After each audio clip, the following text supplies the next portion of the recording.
Fly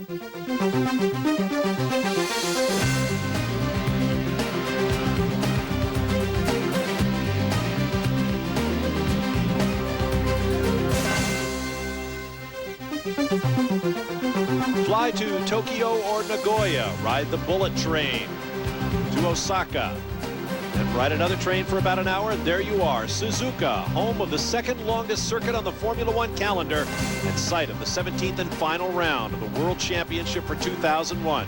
Hello and welcome everyone. I'm Bob Varsha along with David Hobbs, Sam Posey, and Steve Matchett. All hands on deck for the final race of the Formula One season. This is Friday practice. The second 1 hour session is now underway. Heinz Harald Frentzen in the Prost Acer is the first car on track. And that will be the only Prost on track for reasons we'll get to in a moment. First, Sam, let's take a look at the Suzuka Circuit. Well, notice right off the bat, Bob, it's a figure 8, which is unique in the history, or certainly among the current Formula One tracks. It gives the layout an equal number of right and left turns, about 7 of each. But the key to this track is that 130R turn that you see right in the center of the diagram, that incredibly fast right-hander that you come into blind at 195 miles an hour. This is where the men are separated from the boys. Eddie Irvine said a great thing. He said, there's no such thing as a perfect lap around this track. Now let's take a look at some of the highlights of the morning 1 hour. Jean Alesi, very much the man of the moment here at Suzuka. He has announced that this will be his 201st and final Formula One race. He'll be replaced by young Japanese driver Takuma Sato next year at Jordan. Well, this is a look at that 130R curve with Mika Hakkinen passing another car coming out of it. You can just get a taste of how fast it is. Very fast. Michael Schumacher ends up top of the time sheets this morning, only by 0.3 of a second. And this is how to get it all wrong through the 130R. Thomas Enger in the Prost APO4 completely out of shape going through the 130R corner there. Destroyed all the right-hand side of the chassis. You sure get an idea of the severity of a mistake at that one turn. Yeah, and it's interesting to note, look at the damage done to that chassis. The electrical connections onto the computer, the controllers there, remained intact, those military spec plugs. Well, at least something happened. So now they'll know what he did wrong. Heinz Harald Frentzen goes on the clock as we take a look at the results of this morning's 1 hour session, in which Michael Schumacher lapped the quickest, as David mentioned, a 137.443. Compare that with last year's pole time, also set by Schumacher in the Ferrari, a 135.825. But again, this is Friday practice. The cars will be on full tanks.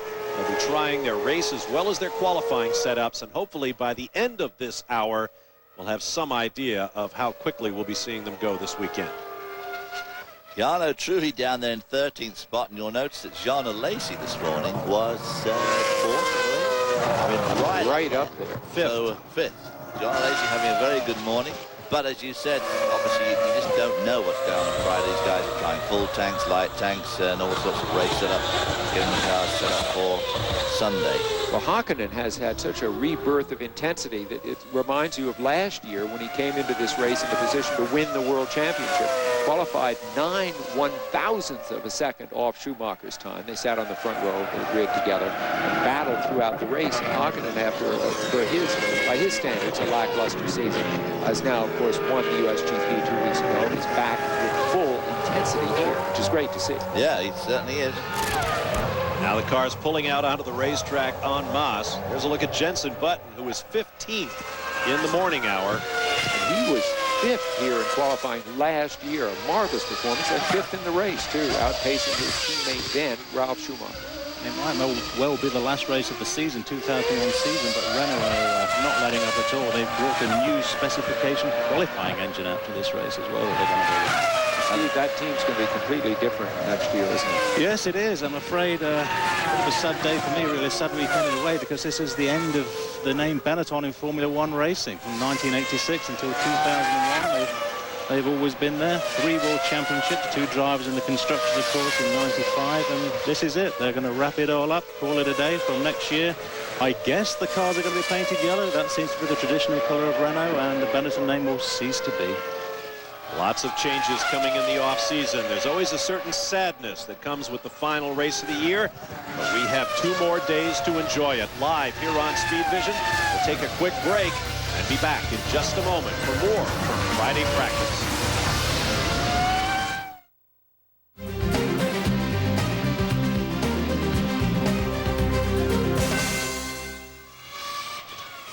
Well, that shot just tells you. That just took Steve's earnings for the whole year to set that thing up, and now he's not going to be able to buy his drinks after the show. Boy, people are so easily entertained. Welcome back live to Friday practice at Suzuka Circuit. Michael Schumacher remains the fastest car of the weekend thus far. That's the kind of problem you often have here. This place is quick and narrow. Mika Hakkinen was on a real fly there, and he came up across that arrows, and the guy tried to help him, and made a little bit of a mistake, but this is Mika Hakkinen. David, the variety of corners on this track is just terrific. You've driven it, but I haven't. But it's wonderful just even to watch the cars swooping and diving around this place. Well, they are a bewildering array of corners, most of which are pretty fast. This is definitely a medium to high downforce setup. In spite of the straight they're about to pull here, very, very long, very steep uphill straight, at the end of which, of course, is the corner that Sam was talking about, 130R. Hugely quick left-hander. And practically every corner here generates tremendous G-force, so it's a real neck stretcher, this course. Whoa! You pay a lot for intelligent commentary like that. And we should point out, you do not want to miss the chicane at the end of that fast straightaway. That's a good point. Well, you know, seriously, there's Urja, Mika's wife, who will be seeing, I guess, a lot more of him in the next year or so. If he makes good on his retirement. But it's tough to come out of that super fast turn where everything is delicacy and balance, and then really hand-fisted through one of the slowest chicanes in the whole circuit. Not this circuit, I mean the whole series. Yeah. Very slow chicane. While we were away, Jenson Button improved his best time of the day by a half second. Same for Eddie Irvine. And John Alesi went a 10th quicker than he did in the morning hour. Kimi Räikkönen down there in 16th spot. Here we see that again as he turned into that chicane, got it all wrong and just slid across the... I don't know what he was thinking of there, do you? That didn't have much of a chance. Got there a bit too quick. I was thinking, I remember the time when I was in the center and a long cross in this corner and a pair of McLarens. And only nobody came out. And nobody came out, right. Come to think of it. Steve, you mentioned in an article on Speedvision.com that this place is absolutely brutal on tires. Yes, it is. Like we've just been talking about, because of all the high-speed corners. It's very demanding. There's an awful lot of understeer on these cars anyway. We've noticed this year over last year, although the teams have managed to claw a lot of that downforce back, they're still suffering from understeer, and that chassis particularly all year long seems to have been dogged with understeer problems. So that means that the front of the car is always scrubbing away, and there's an awful lot of those fast corners that do that. So the onus has been on the tyre companies to come up with a fairly durable, hard compound to try and make these tyres last. And in previous years, you probably get sort of 5, 6, 8 laps, and the tyres are starting to really go away. So I think we can expect to see at least 2 stops as a result of that tyre wear situation on Sunday. Maybe some might even try an optimistic 3. Watching Rubens Barrichello in the Ferrari, currently 4th. Of course, this is Michelin's first visit on a car, but they have vast experience here at Suzuka on motorcycles. In fact, they won the 2001 edition of what is arguably the most famous motorcycle race in the world, the 8 Hours of Suzuka for the World Superbikes. We'll take a quick break and be back for more live Friday practice coverage here on Speedvision. Stay with us.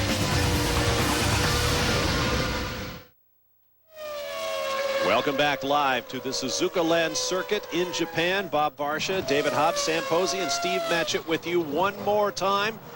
Live coverage of Friday practice for this weekend's Japanese Grand Prix. And our live coverage will continue tomorrow night. Again, we're on at midnight Eastern time for live coverage of qualifying. And on Sunday, the final race of the 2001 Formula One season begins at 1 a.m. Eastern time live. That's early Sunday morning, or if you prefer, late Saturday night. Of course, it's only on Speedvision. And if you think it's an easy job keeping Hobbs up that long, let me tell you. Well, call it the... This is a heavy breathing weekend. This is your West Coast revenge. All you folks out on the West Coast who had to get up so early for Formula One coverage of the races in Europe. Not to mention you folks in Hawaii and Guam and everywhere else you might be watching us. this is your opportunity to enjoy it at a reasonable time of day. Sam will is have to fair. have a little fly swatter so he can give me a flick around the back of the head every now and then. I think I'd miss. Yeah, no, truly not going very well this weekend so far. We want to welcome all of the viewers switching over from Major League Baseball playoffs. I understand Oakland beat the Yankees 2-0 tonight, so that is Bad news. 2-0 in favor of Oakland. Extremely bad news as a guy who grew up in New York admiring the Yankees. Well, if you're a producer who is a Yankee hater born and bred, then you're feeling pretty good about life right now. Frank Wilson's a pretty decent guy, but nobody's perfect. The aforementioned Yano Trulli. Very tight game. Of course, he had this devastating thing happen to him 2 weeks ago at the USGP where his fine fourth place, there he is again, fourth, was taken away because of a problem with the underside of the car. And actually, thinking about that, Sam, just watching Trulli circulate the circuit there, that Jordan is kicking up an awful lot of smoke from that wood plank underneath, so they're still running the car low. You would think once bitten, twice shy, but obviously, I mean, this is a free practice, so there, you know, there's nothing to lose at the moment, although it's the constructor's responsibility to keep the car legal throughout the entire duration of the event, and that means from Thursday till, I think, midnight Sunday. But I think the Jordan engineers would be wise to just lift that car up a couple of mil and keep it away from the tarmac. There's a couple of places you'll notice on these high board shots from the helicopter shots. You see where the planks are bottoming out. There's a couple of crests around this circuit or bumps in the track, which is affecting the planks considerably. There's one just there. You just see a big streak of plank debris. Well, earlier this morning's session, in fact, the BAR Honda team was out there having their formal team picture taken. Just had to wonder what was going through their minds. The BAR 003 chassis has been very much unloved by the team, and yet there they were, sitting on the wheels and smiling for the camera. Well, they're in Japan, where the money Well, is of course, coming. both BAR and the Jordan team who use the Honda engine are supposed to have a significant step up in engine this week, so it's going to be interesting to see how they pan out over the weekend. Well, so far in the morning warm-up, neither of the BAR men ran particularly well. I see Villeneuve was in 14th and Panis was in 18th. If that's the new spec, it's not too promising. The only Honda engine to do any good at all was John Lacey in 5th spot. Yeah. I'm wondering if that Suzuka spec Honda V10 isn't purely for the race. Have to wait and see. Well, Kimi Raikkonen has improved. He is up into 13th at 1:39.061. So he's broken the 140 barrier for the first time this weekend. Kimi Raikkonen not looking brilliant so far, but on the other hand, you got to remember, of course, that everywhere he goes, it's the first time he's been there. And this is a really tough And this one. takes a bit of learning, this place, too. We were talking earlier about which engine manufacturers are getting the most bang for their buck in terms of prestige. Here we go with the man himself, the defending world champion, the current world champion,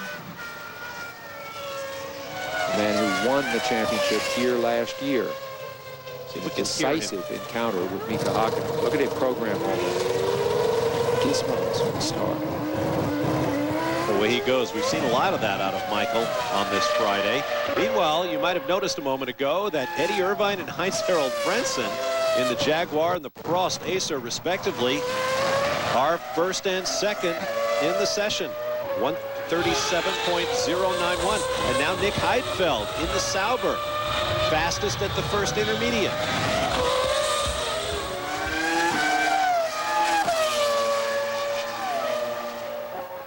So the times are beginning to come down as the track rubbers in. The teams refine setups. It's cleaning up, too. It was very dusty in the first couple of laps of the first session earlier in the day. Of course, it's a long track at nearly 3.7 miles, so it takes a lot of cleaning off. Also, I think the drivers have to get the rhythm of it. I mean, it's complicated when you don't expect to get the whole thing right the first time around it. And they don't test here. So they're not familiar with it the way they are with some of the other tracks. Notice that the minute practice opened, everyone went out. There wasn't any of this sitting around. I have to remember, of course, that all the cars, all the equipment and everything's run straight from Indianapolis straight out to Japan. So none of the teams are able to do any shakedowns, which would normally happen during the European legs of the season, of course, that the cars are built at the factory. Then they'll go off to Silverstone or some nearby circuit. They'll be put through the paces before being sent out and dispatched off to the circuit where the race is. So all the cars that are put together in between Indianapolis and Japan are desperate to get out just to make sure that everything's working. It should be the first time they've run for a fortnight. Been testing, of course, but they were different spec cars or different chassis to watch now.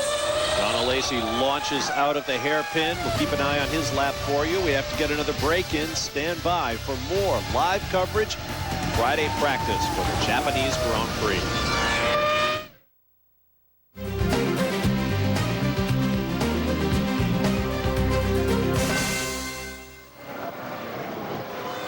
Welcome back live to Friday practice at Suzuka Circuit, built in 1962 as a motorcycle test track.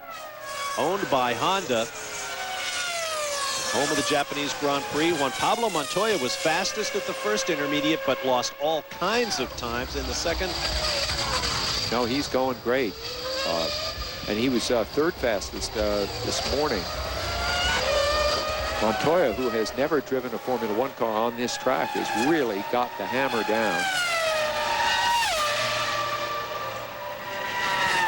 And that is a big improvement for Montoya, who jumps to the top of the charts over Michael Schumacher. Irvine and Frentzen demoted to third and fourth.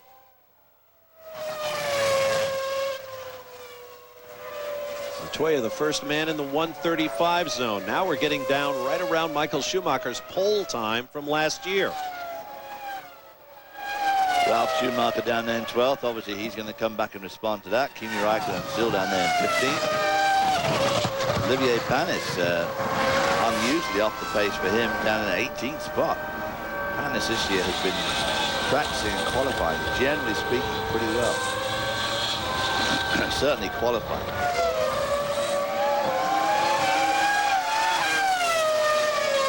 Michael Schumacher still slower than Montoya there. That long pull up from the spoon to the 130R, David, you've made that point. It's rather steeply uphill, and it's a hell of a long stretch. And if you don't have the horsepower there, you're going to give away a tenth or two in just that one stretch. Michael Schumacher came into this race 8 points ahead last year in the battle for the championship with Hakkinen. He left 12 points out with the championship clinch.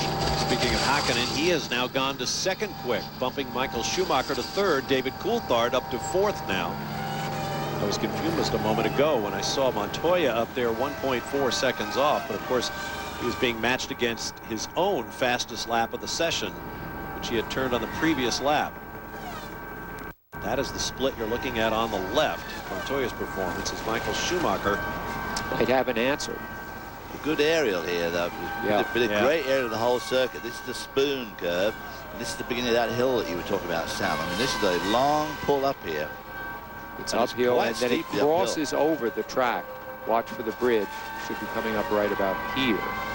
Right there. There's the old left-hander, that 150 mile an hour left-hander. Well, according to this track map, it's now 195. Well, there you go. Which dates you a little bit. Thursday. Maybe it was 150 for you. Yeah. Maybe it was 45 off the pace. Wasn't driving a Formula One car, right? Well, sports car. It was a rent-a-car.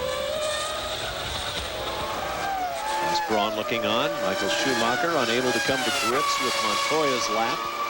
Montoya is fabulous here. Let's reiterate, he has not driven this track before. He raced twice in Japan with the kart FedEx Championship Series, of course. Those races taking place at the Motegi circuit on an oval track. He nearly won on both occasions. He's right on the left front of the McLaren now. A lot of the tyre engineers have been saying that this is a very standard circuit as far as tyre wear is concerned, but the left front takes an awful lot of pounding. You can see on some of the onboard shots from the first session when we were looking at the world feed coming in, there's an awful lot of wear going onto that left front there comparative to the right front. Yeah, Hakkinen dives for the pit lane. Plenty of pit action coming up in this Japanese Grand Prix. We expect 2 or even 3 stops from each of the cars. We'll be right back. Welcome back live to Suzuka as Friday practice. The second hour continues. Watching racing David Coulthard. Juan Pablo Montoya remains the fastest man thus far at 1 minute 35.977 seconds. Second is Mika Hakkinen. Heinz-Harald Frentzen has leapt up to third. Eddie Irvine is fourth, nearly 2.5 seconds quicker than he had the Jaguar around in the first hour. Michael Schumacher is fifth, followed by Coulthard, then Rubens Barrichello, Jenson Button, Nick Heidfeld, and Jarno Trulli, the top 10 at this point. Eddie Irvine, of course, something of a specialist here. It's where he made his debut in Formula One racing 8 years ago. I said that the two McLarens of Senna and Prost went into that chicane side by side, and neither of them came out years ago. And Steve makes the point that, of course, Senna did come out, got a new nose, I think it was, in the pits, went on, won the race, and was disqualified. So, yeah, and it was Nannini from Benetton and inherited the win. Sandro Nannini. Nannini's one and only win, an inherited win in F1. Nannini so badly injured in a helicopter accident. It was actually just prior to this race in 1990. He'd just bought the helicopter because his career was going so well. It was a great treat, and had an accident that severed his arm. It was put back on with microsurgery. He has limited use of it, but yeah, that finished the guy's career just before this race of 1990. And it was Roberto Moreno stepped in for him. Picking up Michael Schumacher, Rubens Barrichello now, whose effort to overtake David Coulthard for second in the Drivers' Championship is hanging on by a thread.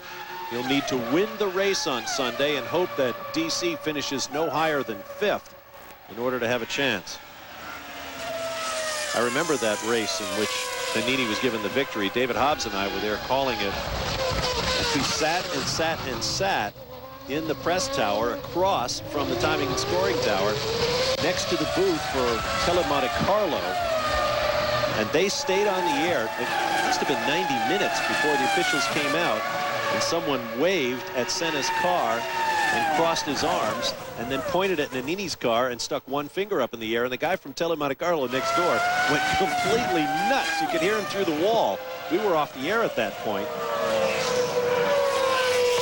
Yeah, it was a pretty dramatic evening, that. It was. It was almost dark. Pretty dramatic confrontation at the chicane, too. Yeah.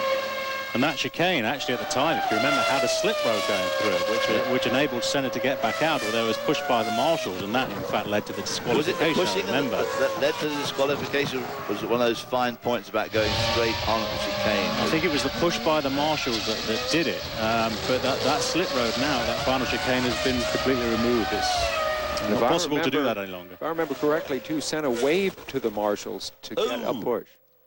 Nasty one. On a very quick part of the track. On the S curve there, that's the Dunlop curve, I think. Boy, when you say a quick part of the track, so much of the track is very quick. Red flag as we come up on the 30-minute mark in this 1-hour session. Heidfeld out of the car. But did not replace the wheel. Am I right? The wheel is on top of the chassis there, you can see. And again, both those front tethers have completely failed on the car. With Enga's crash, and now this is of greater severity than Enga. Heidfeld simply wanted to get away from the race car with good reason. I think he's looking a little bit dazed. That's what I thought too. Yeah. Well, that's one of the problems of coming to a strange racetrack. You don't know which way to walk if you're stranded out there. Probably doesn't know where to get through the fence. Or just generally what to do. Yeah. Conceivably. Where is he on the track? I think it's the Dunlop curve. So he's actually right behind the pits. Yeah. So he's not far from the pits.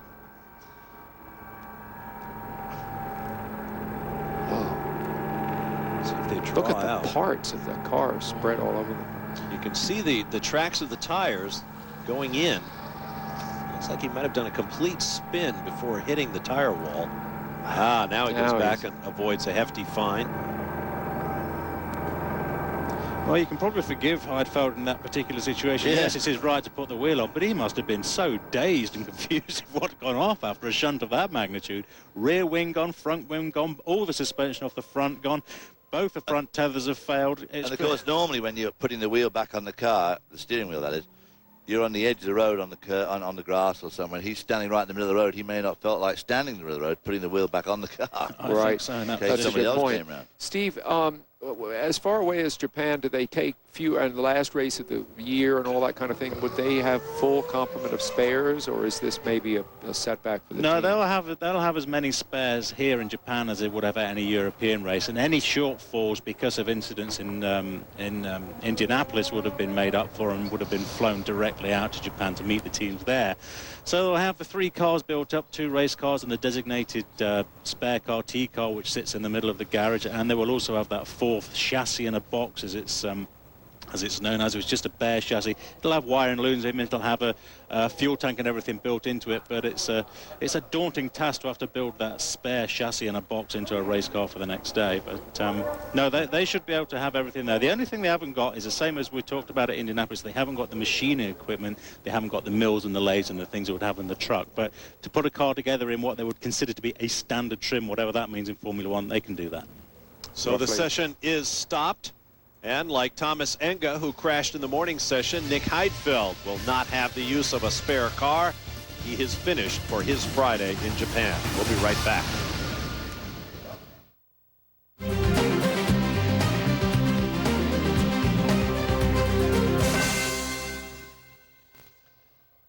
Welcome back. You see the drivers sitting in the garages along pit road here at Suzuka. We are still under the red flag. The session stopped with almost exactly 30 minutes to go in this second hour of Friday practice. Nick Heidfeld crashed heavily. We believe it was in the Dunlop curve area, but Fuji television in Japan has yet to give us a comprehensive shot of the area. Ralf Schumacher there. Once again, we've seen a crash of incredible magnitude with the driver just absolutely 100% apparently okay. You get so that you expect this now. It is to me a phenomenal bit of engineering that these crashes can occur and people not be hurt in them. And I think that's what leads to some of the, the pretty rough driving tactics that you see today, because no question, basically people know they're going to be okay, that a crash like that back in the 60s would have been fatal. Yeah, quite probably. Yeah. As would Enga's this morning. Yeah. 190 miles an hour. But I mean, the barriers look good. The crash absorption of the car looks good. Although, Steve, your point about the tethers, not terribly successful. But the front of the monocoque there is hardly damaged at all where his legs are. Most importantly, all the signage is still looking pretty good on the car. This is some of the best coverage Sauber have had for a while. Yeah. Now, there's a good shot of the suspension damage, and I've always got reservations, really. I'm a great fan of technology, in the sport, and I think that's what it's all about. It's the peak of engineering, etc., etc. But when that suspension breaks, it shatters like ice cubes. It's like icicles. It's gone. And unlike steel suspension, where it would buckle but not break, the buckling of the steel suspension may well help to retain the uprights and the wheels to the car. Now, fine, there might be arguments which say, well, if that steel suspension breaks away, we could end up with a fatal situation, as in Senna's situation at Imola. But I think the way that suspension breaks and shatters, releases the upright, there's so much momentum involved in that I think, there's a lot of reservations. I have reservations about that carbon suspension as far as a safety feature is concerned. See the clock back up, 30 minutes and 9 seconds to go. We expect the green light in about 2 minutes, so we'll take another break. That'll give us a lot more time toward the end of the session. We'll be back in just a moment to Suzuka. Welcome back. Mika Häkkinen looking on. Perhaps the final Grand Prix weekend of his career as Alex Young leads his Minardi teammate Fernando Alonso on track. Just seconds after the light went green. 30 minutes to go in this second 1 hour practice session at Suzuka. You see the performances thus far. Nick Heidfeld up to 9th before his day ended with a heavy crash that brought out the red flag. Rubens Barrichello piling on the frequent flyer miles, back and forth from the Formula One circuit to his home in Brazil. His wife Silvana is home with their new son Eduardo. Hey, after Rubens' endorsement of Speedvision on the grid at Indianapolis, boy, is he my hero. He was anyway. I always thought he was a cool guy. Hopefully they sent him a hat or a t-shirt or something.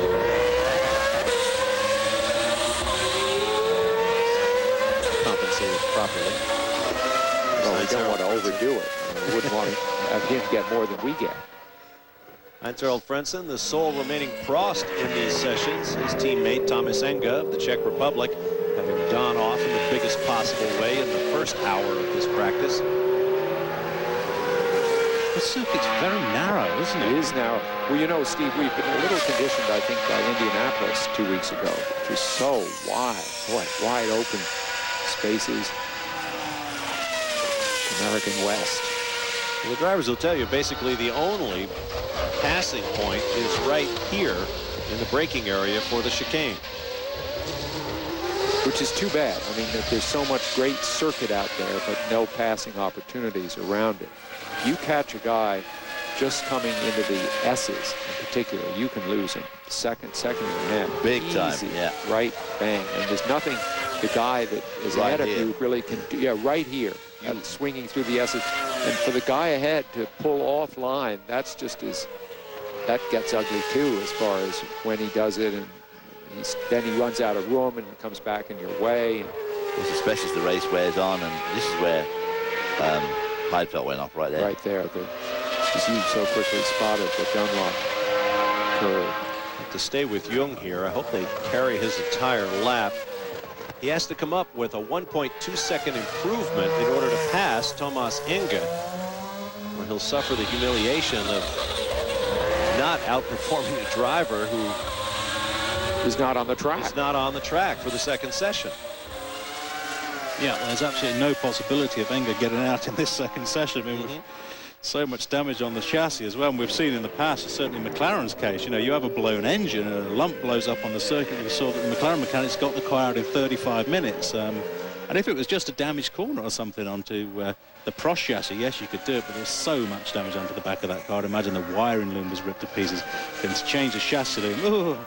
But it's one of the quirky regulations of Formula One, of course, that you can't use the spare car in these practice sessions on Friday, which seems a slightly strange rule to me, but there it is. Yeah. Steve, when you're changing an engine in a rush like that, how many people work on the Well, you've also got the T-car crew, which are standing around willing to help all weekend, of course. Until their chassis can run, they're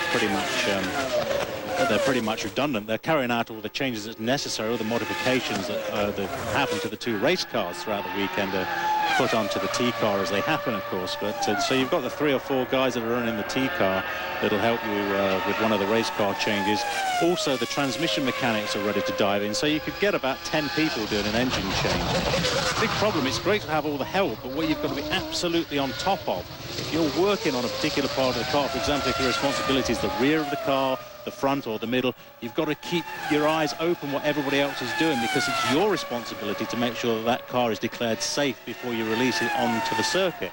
So you've got to check that every other mechanic's working with you has tightened their bolt up, that the wishbone is put on in the correct place, that the shims are all in the right order. So you've got to have sort of 3 or 4 eyes going around as well as doing your own work. So it can get complicated. In a way, too much help becomes a hindrance. But if you've got 3 or 4 guys who you know and you trust, and when you're working with these guys day in, day out for an entire season or many seasons in advance, you get that sort of working relationship. You know each other, you can trust each other.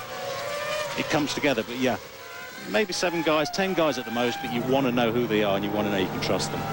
For the record, Alex Young did in fact hoist himself up past the stationary Thomas Enga. In fact, he passed his Minardi teammate Fernando Alonso. The 2 Minardi European drivers now 20th and 21st on the time sheets. Notice that beautiful aerial of Schumacher going through the S's there. Each of those turns has an apex in a different place. There's a different rhythm to the way you have to take it. It's a really tricky series of turns, all quite quick. But if you stumble coming into there, get caught out by a back marker at the wrong place there, you could be just lop, as you said earlier, lop a huge lump off your time. Yeah, but at the speeds, you're at 150, then 130, then 110, then 115, then 130 again, then 85, and back to, you know, it's like really, really difficult racing. And I like to see those high shots every now and again. We lose the detail when you see a heli shot. You lose the detail of watching the car perform, but you get a great sense of the speed that these things are doing, because these low camera shots can be deceptive as far as speed's concerned. You get a high shot and all of a sudden you think, wow, these boys are really moving. Way over there to, I mean, the track's it's 3.6 miles long, and it's very narrow, as you may have noticed in the diagram which I was trying to explain there. So somewhat clumsily at the beginning of the show. So that means that really it's darn near 2 miles long from one end of the track to the other. And they cover that in what seems like basically no time. Rubens Barrichello launched himself into 6th place with a lap at 1 minute 36.994. Take a break and return with more live from Friday practice.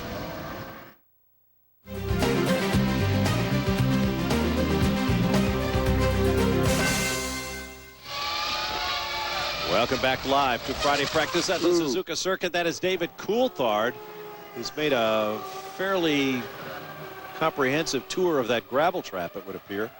Coulthard never got to grips with this place last year, if you can call qualifying and finishing 3rd, not getting to grips with it. But he was slower than Hakkinen throughout practice and qualifying, and he dropped back immediately in the race. Juan Pablo Montoya remains the fastest man of the day thus far, the only man in the 1 minute 35 second zone. Pedro de la Rosa just recently arrived at the 8th spot, 1.13 seconds off of Montoya's performance. Another look at Coulthard. We didn't really caught the back end of that again. We didn't really see the reason for him going off, did we? But we've been saying earlier on that Coulthard has never really absolutely come to grips with this circuit. Never had much luck here or a lot of speed. Michael Schumacher. And this being very much a driver's circuit reflects badly on him in that regard. That's an improvement of a 10th for Michael, but he remains in 5th. Nice picture there, isn't he? This is Mika Hakkinen.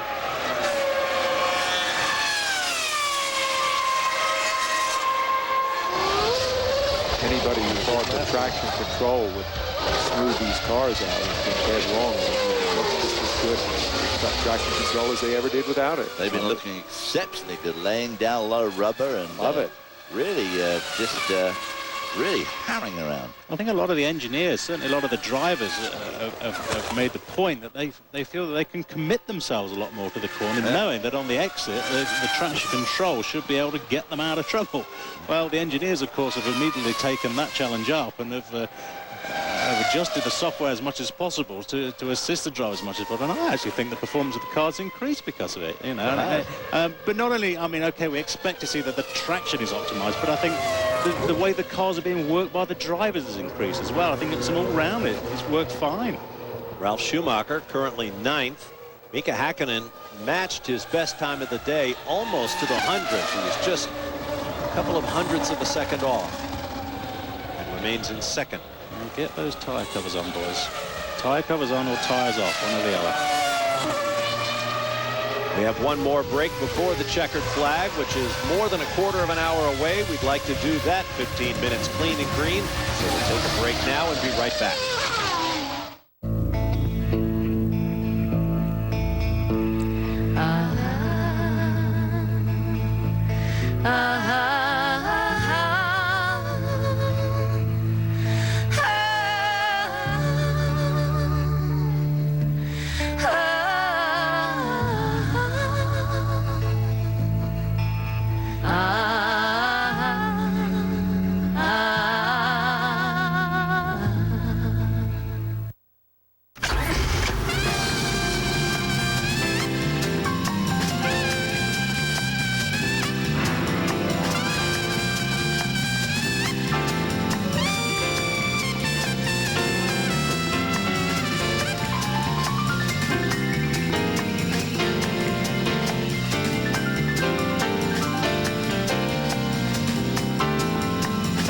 The 260 horsepower Acura CL Type S.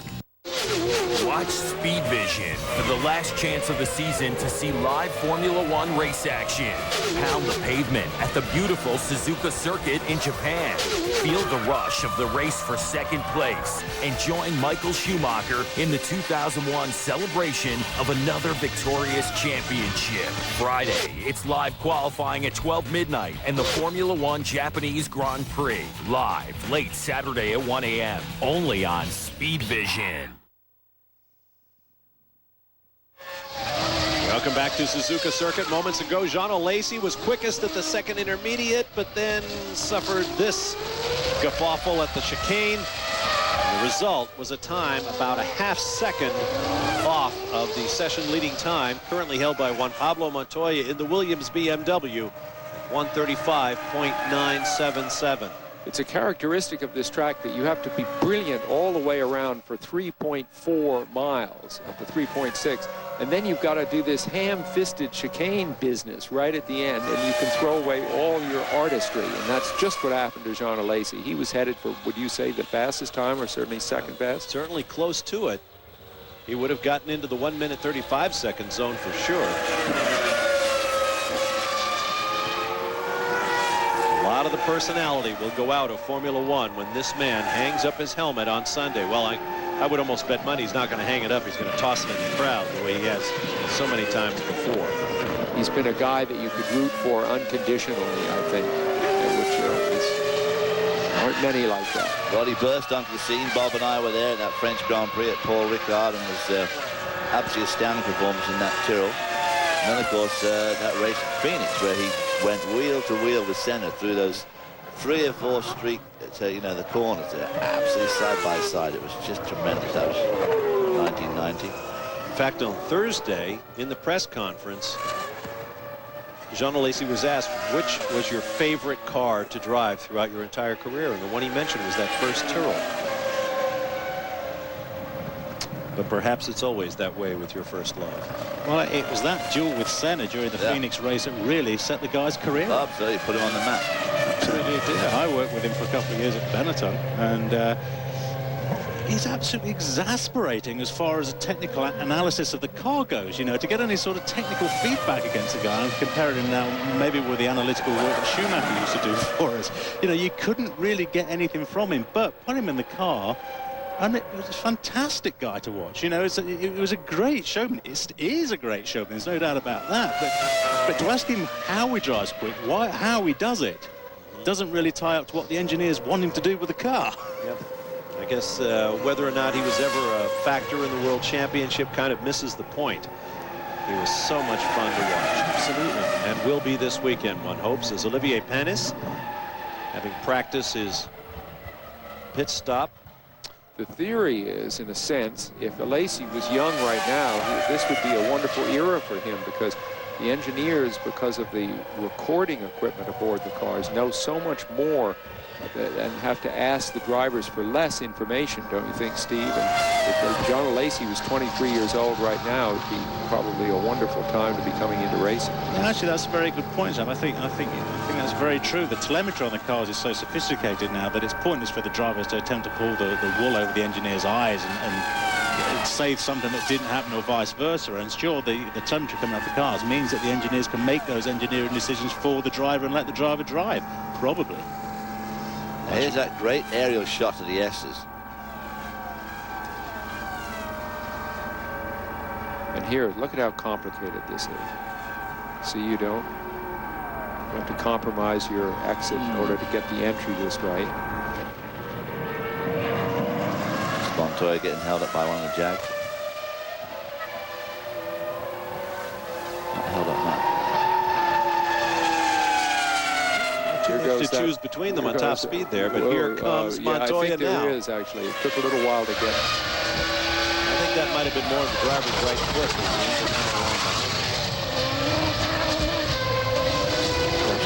Montoya just drives claws through the up and dives on an in-lap, too. This is Eddie Irvine. His Jaguar completes what has to rate as a very disappointing season for them. Well, I think, judging from the bad press they've gotten this year, they seem to have made less with more than anybody else. Just look at the Benetton guy on the right-hand side, just watching the tyres there in the pit stop. And what that guy's doing, spying, basically, is clear and cut. I mean, it's not even spying in any sort of undercover way, is it? And what he's doing is making a note of the tyre set numbers. That's the tyre sets that the teams are writing on the tyre walls. It's not batch numbers that are put on by the tyre suppliers. And that way, the teams can monitor how many laps each competitor is doing so that they can keep an eye on lap times over the duration, the durability of the tyres, so that they can try and work out strategy from one team to another. It's awfully hospitable of Williams to let him stand there. I'm surprised he wasn't clotheslined with the lollipop. Well, you go down to the Benetton garage and you see a Williams guy standing there doing exactly the same thing. To the extent, really, all these guys do it to the extent we've even seen them caught on camera exchanging notes with each other. Eddie Irvine actually going fairly quick on Friday, which has been sort of the Jaguar MO throughout the season. Things just seem to go downhill from Friday. Well, of course, the Jag and the Williams both on Michelin tires, and as you can see, the sun is shining. It's warm in Japan. Good temperature, good track temperature, so a good day for the Michelin shod car. Good workmanlike negotiation of the chicane there by Eddie, didn't you think, David? Absolutely. He knows this track very before. well. Here we go. Wonderful. Lacey.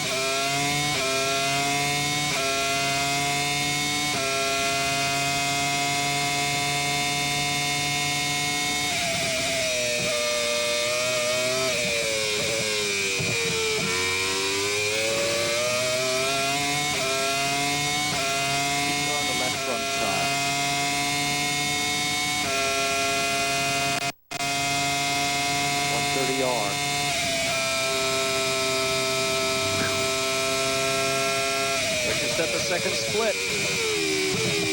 Gets the chicane right this time. Yes, better.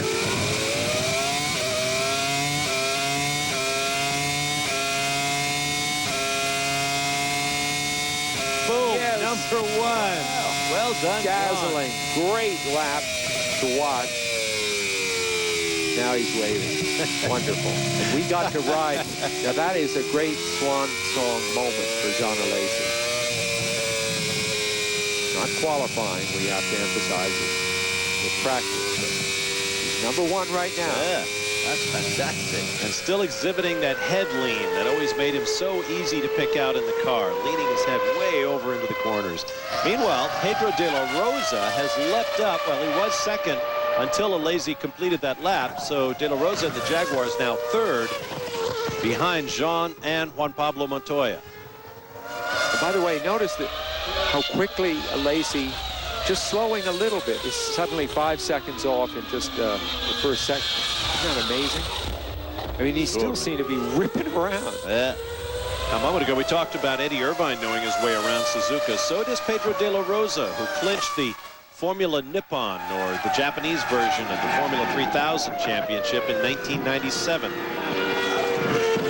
Ralf Schumacher won that title at this track in 1994. The replay of the wave. That's a lot the Steve Matchett wave. A bit like that, yeah. We saw that from the back of the cart. The Royal Float in Indianapolis. David Coulthard.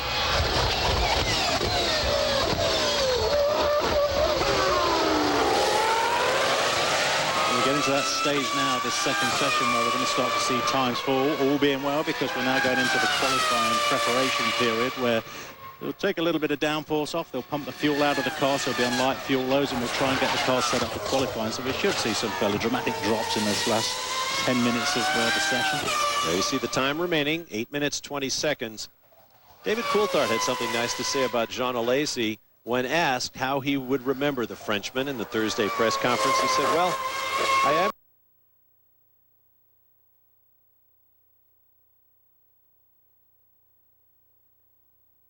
I'm sure I share the same thought as many of you, meaning the journalists listening. Said you kind of want to tilt your head back and fight back the tears because we're all going to miss Jean. There's Ralf Schumacher.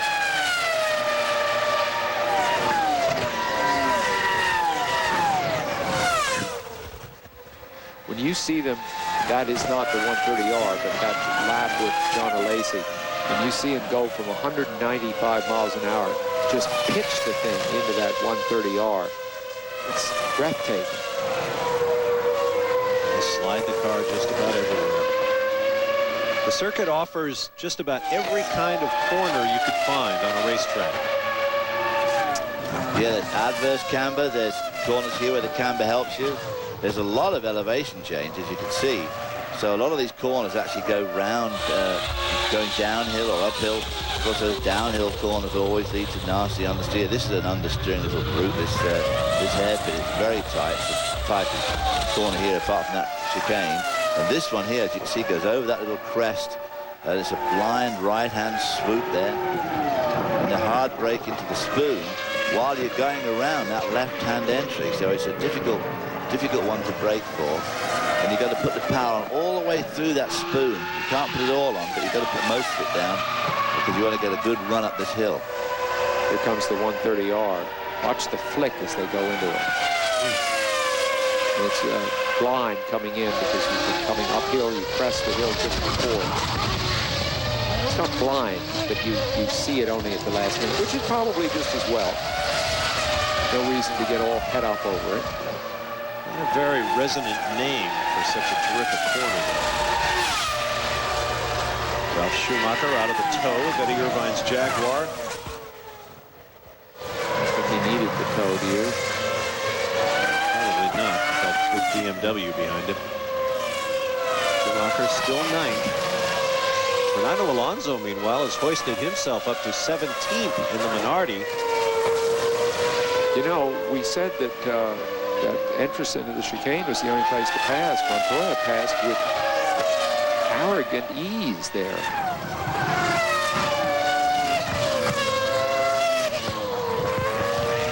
I bet there's a bunch of smiles up and down the pit lane as they look up at the timing monitors and see this man's name at the top of the charts.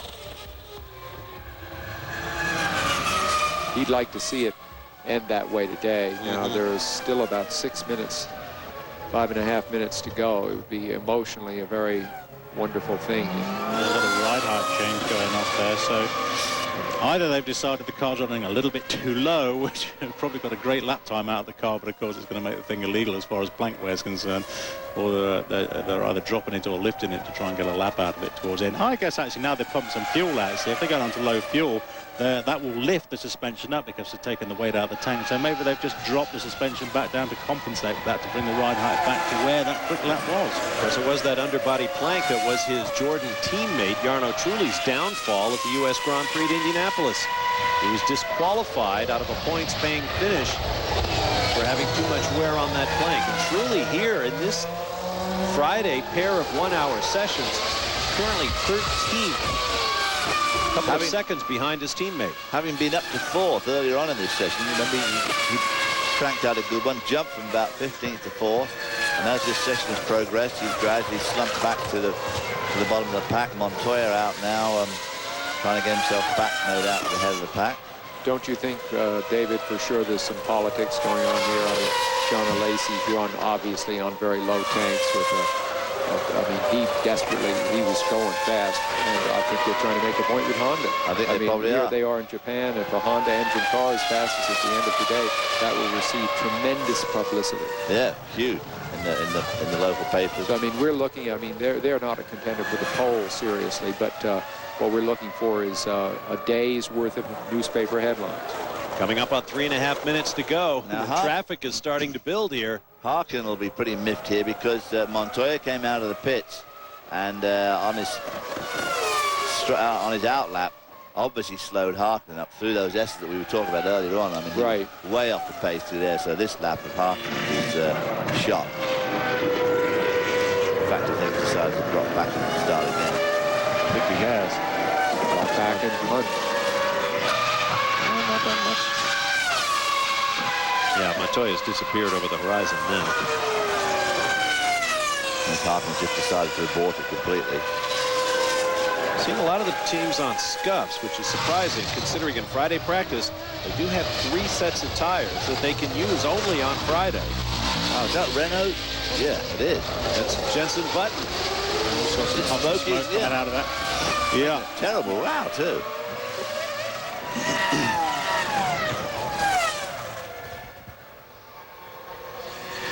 Giancarlo Fisichella, as you look at Michael Schumacher, Giancarlo Fisichella in the other Benetton is being shown on the timing screens as having suffered an engine failure. And now apparently Jenson Button might be suffering the same fate as he came smoking down into the pit lane. The VAR.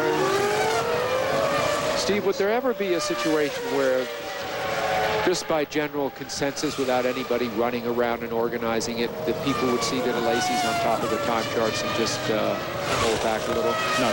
Okay, I figured that. Thought I'd ask. In a word, just don't even think about it. Yeah. Less than 2 minutes to go now. Hakkinen trying to recoup after that lap stuck behind Montoya's Williams. Williams too. I mean, Montoya now obviously will be cracking up a pretty hot lap, as we don't see him at the moment watching Hartland, but out there somewhere Montoya's trying to rest back that top of the timesheet time. Second intermediate is very close to the end of the lap. There it is. Hakkinen well off Alesi's pace. Wow.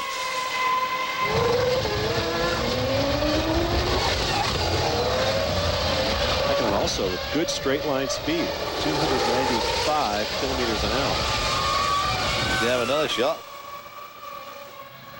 1 minute to go in the session, so if the Finn chooses to keep going on another hot lap, it will count. Despite the fact that this is referred to as untimed qualifying or untimed practice. That's a definite double apex.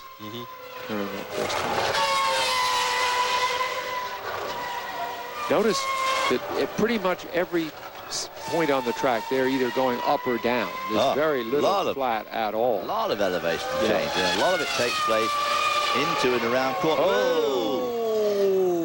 Oh, that's Jean Alesi. Well, he did it with flair. That's down in the, is that in the hairpin? Or is that down in Spoon? Spoon, isn't it? Yeah. I think you're right. This will be fun. Wrong way. I'll get it turned around. He helped himself very much there. Ooh. He's not helping everybody else, of course, because there'll be lots of waved yellows here. Check flagged out, so I guess that'll keep Alesi at the top of the time sheet for today anyway. That's a way to do it. And what he was trying to do there, I guess, is trying to switch the traction control off there so they can get some revs, because you've really got to override what the computer's telling the car that it doesn't want to do. Yeah, to get the car to spin around like that. Did you see him pound the wheel there after he got going? Yeah, well, that's that's Jean Alesi for you. It's all fire and brimstone for about sort of 30 seconds, and then he's calmed down and nice as pie again. Yeah. You could get that so much in the debriefs with him, where he'd just storm off and rant and rave, and the car was never right for him. 2 minutes later, he's back in bringing cups of tea round. You can't really get a handle on the guy, Well, he's won the day. Yeah. So we can get a handle on that by half a second, too. It's only practice, guys. As you say, it is only practice, wonderful. But it certainly will be in the Japanese papers tomorrow that a Honda engine is finally. And of course, John may as well be an honorary Japanese citizen. His wife, Kumiko, is Japanese. We'll take a break and return to Suzuka. Welcome back to Suzuka Land, a theme park and racetrack where Friday practice is now complete. Here's a look at the results. Jean Alesi, quickest there in the Honda Jordan. I mean, by half a second, too, over Juan Pablo Montoya, although everybody's last laps were spoiled by him spinning down the spoon. Pedro de la Rosa looking good in the Jag. So, Michelin tyres there, second and third fastest. Both Ferraris not looking too good. Michael Schumacher in 8th, Rubens Barrichello in 10th. David Coulthard, in fact, doing better than he usually does here. Jarno Trulli in the other Jordan winds up 13th, followed by Jacques Villeneuve, and as you see, the rest of the field. It couldn't have been better scripted for Jean Alesi, who came out, posted the quickest time of the day, and then brought the session to a close with a great big old smoky spin. And that'll do it for our Speedvision coverage of Friday practice for the Japanese Grand Prix. We'll be back tomorrow night. That's Friday at midnight Eastern for live coverage of qualifying. And then late Saturday or early Sunday morning, if you like, at 1 a.m. Eastern Time, we'll present the Japanese Grand Prix live. For David Hobbs, Sam Posey, and Steve Matchett, I'm Bob Varsha. We'll see you again tomorrow night for qualifying. So long for now. We'll be back tomorrow night.